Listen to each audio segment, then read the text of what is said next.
Welcome to the Reheat on the Inside Texas Football YouTube channel, powered by InsideTexas.com. I'm Joe Cook. We got RT Young. Make sure you like this video. Make sure you subscribe to the channel. Going to have all different sorts of insight as the Texas Longhorns go through camp, just over 25 days away. If you have not done so yet, make sure you buy our guy Paul Wadlington's Thinking Texas Football, every player, every position, every opponent, every SEC team. A look at the landscape of college football, and I'll look at the 2025 class, a number of contributors who are already, a number of players who are already becoming contributors early. That comes from our guy, Eric Naline. We got the link in the description, so go check that out.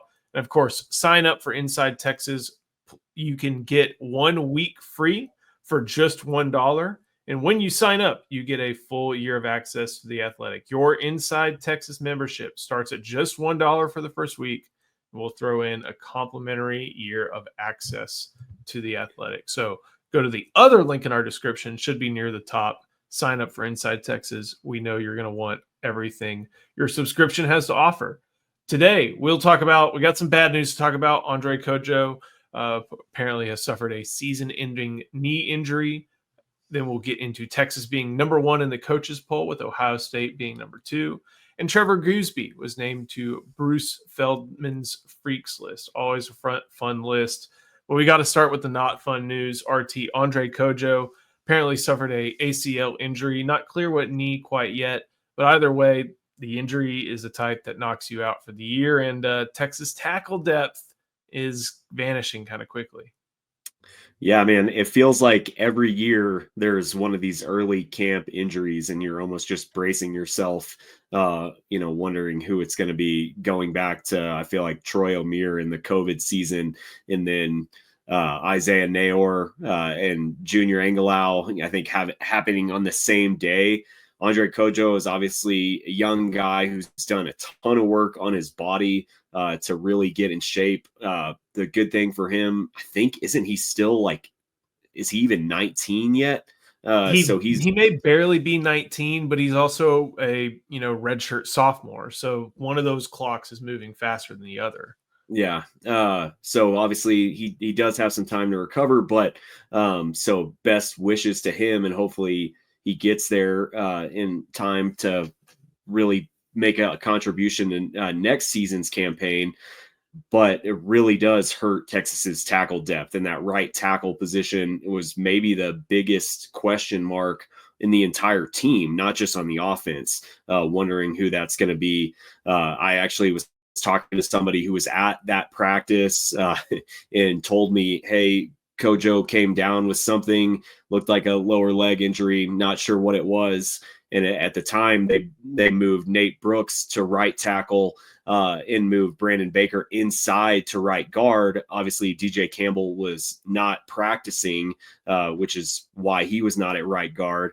But yeah, you're seeing that quickly. If many more depth pieces go down, Kyle Flood and Steve Sarkisian are going to have to get creative in how they finagle this offensive line, and that's not something you want with Arch Manning back there.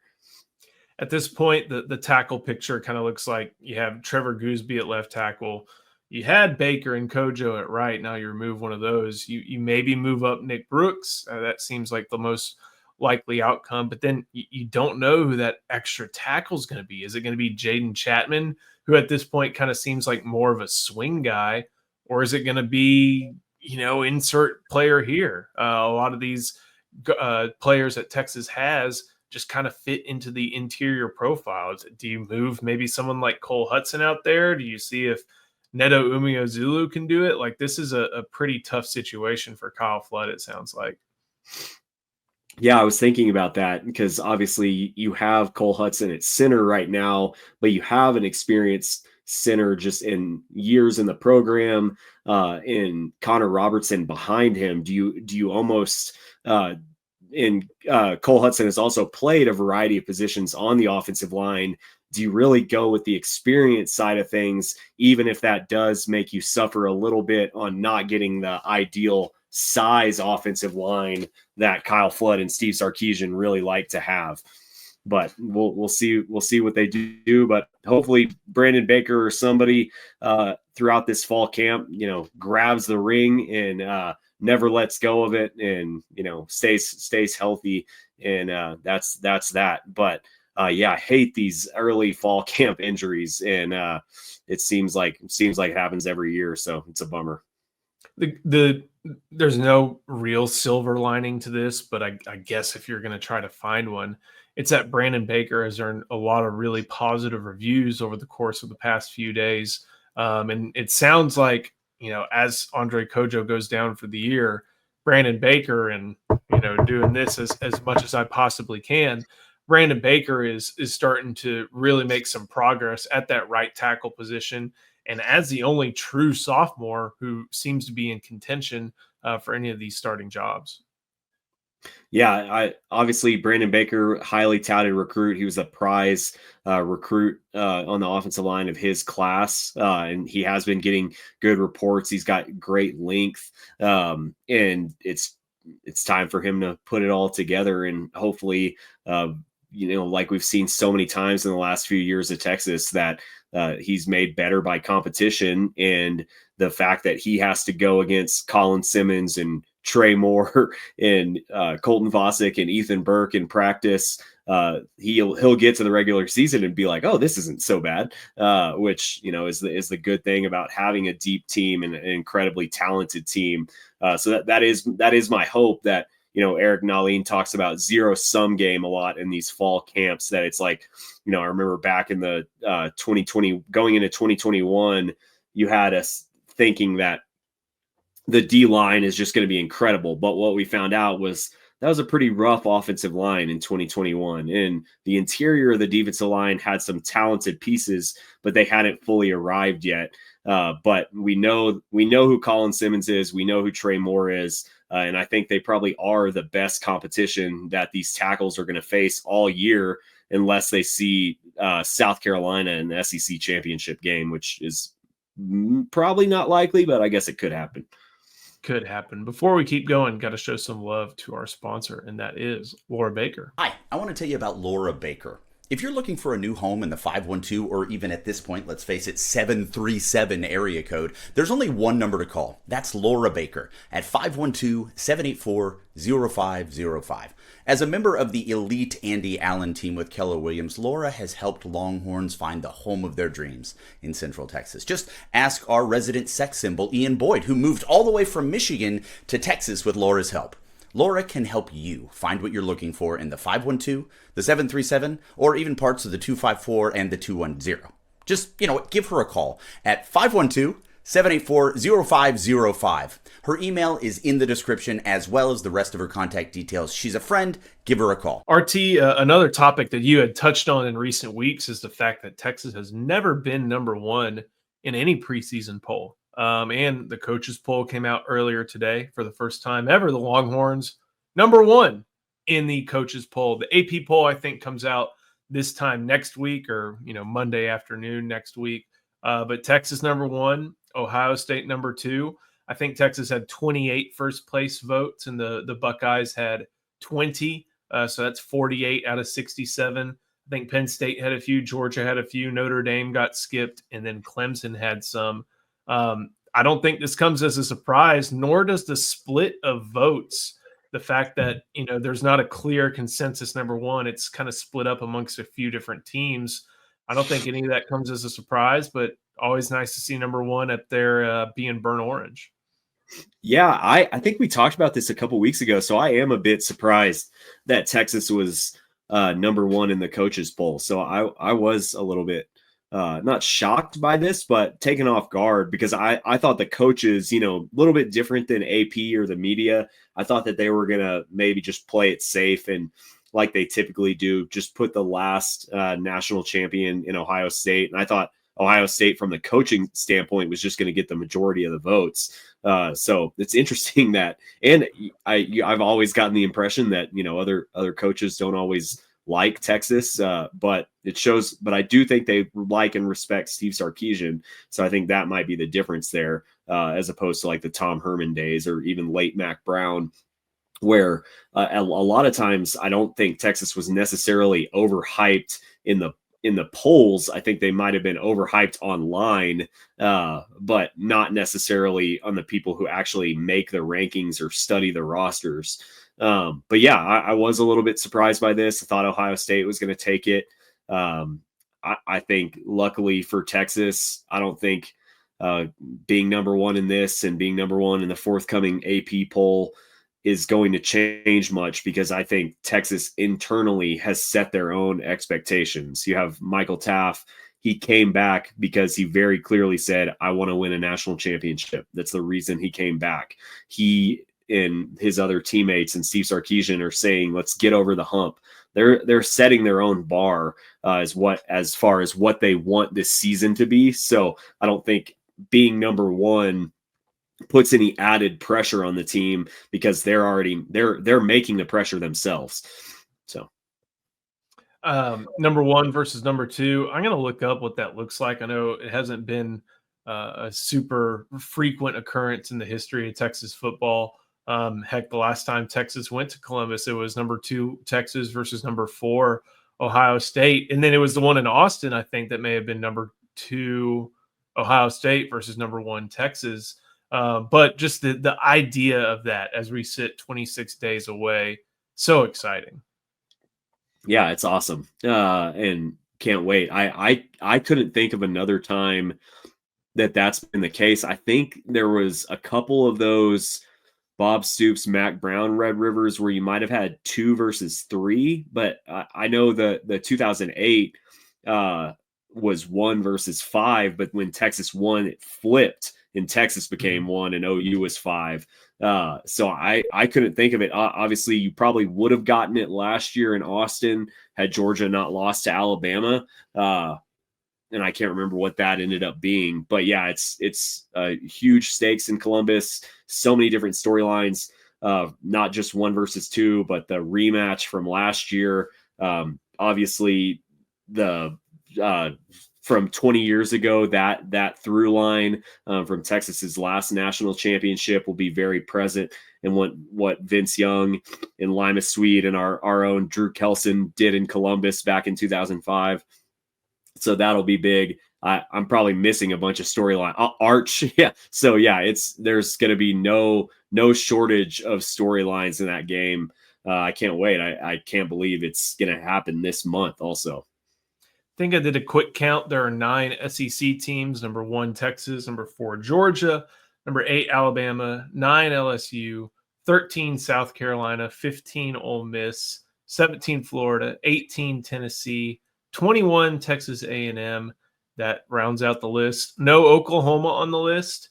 Any big surprises? I see 2 that kind of surprised me. Any other inclusions or exclusions or specific rankings that you're looking at and wondering how they got there?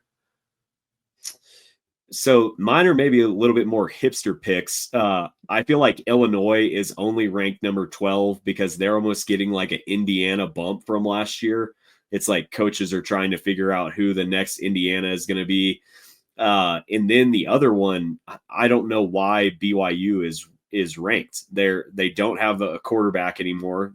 We won't get into that whole storyline, but they have a transfer quarterback coming in, and I think there's also just better teams in the Big 12, kind of in that next tier, like even like Baylor. I would put Baylor in that 23rd spot if you needed another Big 12 team.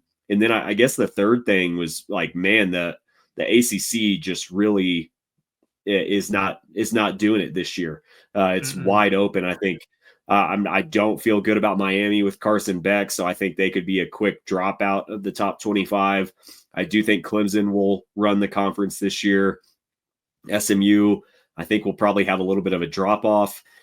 Just they got a lot of luck in 1-score games last year.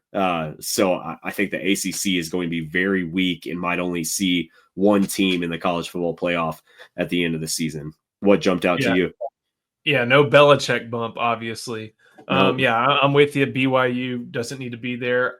I'm skeptical on Indiana just because you had so much schedule luck last year. You're turning over a lot. A lot of those JMU guys who were successful with Signetti at JMU, some are still there, but some have moved on. So a little bit surprised they're that high. I like Iowa State there. I think they've got some good weapons. Michigan being that high is a little surprising. I think Alabama may be underrated. I'm going to doubt Kalen DeBoer at my own peril. Maybe that may not mean jumping into the top 5, especially because Georgia, Notre Dame, Clemson are all deserving. But they're like a lot of teams. Heck, they're like that number 2 team in the country, where quarterback is kind of the big question. You have a superstar wide receiver. You have what's still a stout defense. You have great recruiting year over year. Quarterback is just kind of your remaining question, and the situations are different. But I do feel like Alabama may be a little bit underrated. Michigan being that high is a little surprising to me, just because, you're putting so much on Bryce Underwood. You do have a pretty decent infrastructure, and you brought back a lot of what was a team that was obviously a step back from national championship, but was still a good team, I think is the right way to put it. That's still pretty high. That's a pretty high jump. Tech being 24, that makes sense. Not included, though. One of the most hyped preseason teams, at least around what the media circles we tend to read a lot. There's no Oklahoma Sooners in there. And if there was a number 26, they would have been there. But the Sooners and Jim Nagy and Brent Venables and John Mateer didn't earn inclusion into coach's top 25. Yeah, I was thinking that there was no Mateer, no Ben Arbuckle bump, no bump for the Brent Venables defense, which is interesting. But I do think that they could sneak in there, obviously, with a win over Michigan, and then maybe you have a fun and hyped Red River from a ranking standpoint there in Week 6 if Texas takes care of business against Florida and Ohio State. Either way, it'll still be hyped because it's Red River. One other thing that jumped out, I don't know if I buy Tennessee at 18. I think obviously losing Nico kind of skidded off the rails a little bit towards the end of last season. I really don't know what I think about their offense this year and their weapons this year. Obviously defense will be pretty good, but I think you could have bumped them at least much lower in the top 25 or out of it completely. But, I think they made the playoff last year. Other coaches like Josh Heupel, so that probably explains it. Florida at number 17, there's a lot of projection in this, I feel like. Like, I think 1 through 10, you can feel pretty confident. Like, these are teams that have a high baseline. They recruit really well. They've brought in great talent. Number 11, Arizona State. That's a team that you saw push Texas to the brink in the playoff, win the Big 12, win a lot of close games, but won a lot of those close games and brings back a big part of their core, including Sam Leavitt. But I feel even though Illinois won 10 games, you're projecting back-to-back high-quality years from Illinois, which is tough to do from Illinois. You're projecting more from Lenora Sellers, Bryce Underwood, Austin Simmons, keep on going down the list and looking at, with SMU, their quarterback, whose name I'm forgetting right now, unfortunately, DJ Lagway, Tennessee's new quarterback, Fernando Mendoza, Avery Johnson, Marcel Reed, Rocco Beck, whoever's at quarterback for BYU, Baron Morton, whoever's at quarterback for Boise State, like everybody past number 11 and maybe being a little bit more generous past number 13 seems like a lot more projection as opposed to like, we saw these teams be good. We saw these teams return a lot of players from a winning team, and now they're ready to take the next step. And it's going to bother me who SMU's quarterback is until I figure it out. I can't remember his name either. It's escaping me. But yeah, I do agree. I do agree with you. And I think that's funny that I don't feel like the coaches poll is usually the one that has a lot of projection in it. So it'll be interesting to see how this lines up with the AP, but maybe it was just a thing of there weren't other options. It's, no USC, no love for Lincoln Riley. It's pretty funny. No love for the Belichick and Jordan Hudson tandem in Chapel Hill. TCU returning Josh Hoover.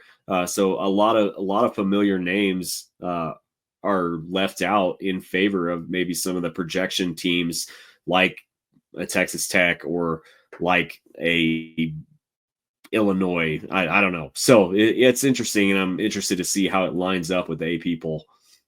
I don't have the just missed off the top of my head, but I know Oklahoma was 26. I feel like Georgia Tech, Iowa, maybe even a team in the Big 12 somewhere. Maybe, oh man, like you said, Baylor.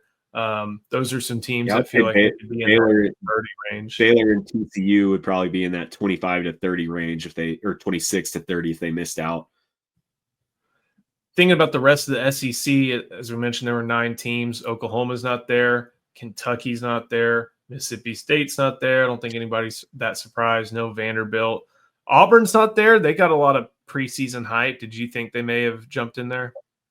No, I think there's been too much negative smoke around Hugh Freeze and that. And I would say if there's maybe somebody who's not liked by other coaches, he definitely takes the cake there. So I think that makes sense.